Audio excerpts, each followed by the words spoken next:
महाराष्ट्र मुक्त करू अशी नाही. त्याने भगवान शंकरांसमोर केलेली प्रतिज्ञा जी आहे ती ही सर्व भारत मायभूमी यवनांच्या आक्रमणातून मुक्त करू, सर्व तीर्थक्षेत्रे भयमुक्त करू, इतकी मोठी प्रतिज्ञा आहे.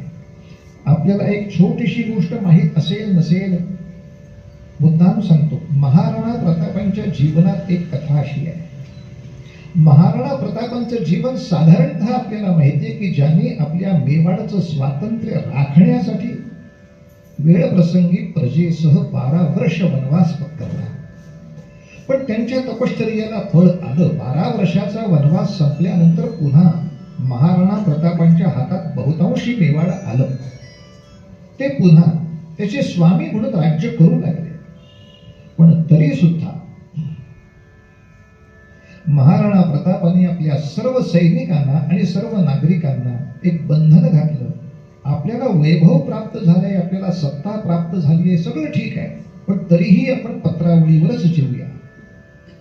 तरी सुद्धा आपण लोखंडाची भांडी वापरूया, नको सोन्याची. अजूनही आपण कांबळीवर झोपूया, चटईवर झोपूया. कशासाठी? तर तुमच्या आमच्या सर्व राजपुतांची खरी जननी मायभूमी आहे ती चितोड आहे. मेवाड मुक्त झालाय पण चितोड अजून झालेला नाही. तर जोपर्यंत चितोड मायभूमी मुक्त होत नाही तोपर्यंत मला सुख सुविधा घेण्याला मन नाही, हे आपण सिद्ध केलं पाहिजे.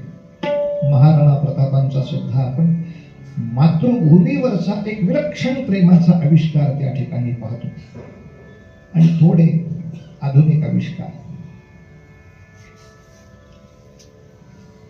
इतिहास सांगताना थोडं मागचे पुढचे मागे सांगणार, कारण आख्यानामध्ये आपल्याला कवितेच्या जन्माकडे जायचं आहे.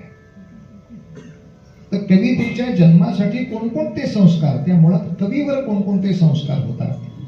निश्चितपणे हे सगळे वैदिक परंपरेचे, आपल्या इतिहासाचे ते तर होतातच.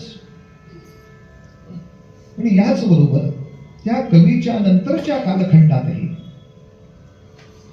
आपल्याकडे मातृभू, मायभू हे शब्द आणखीन बऱ्याच ठिकाणी आले. अगदी आधुनिक काळामध्ये हे मायभू तुझे मी फेडीन पांगसारे या कवितेपासून ते नेम जसीने परत मातृभूमी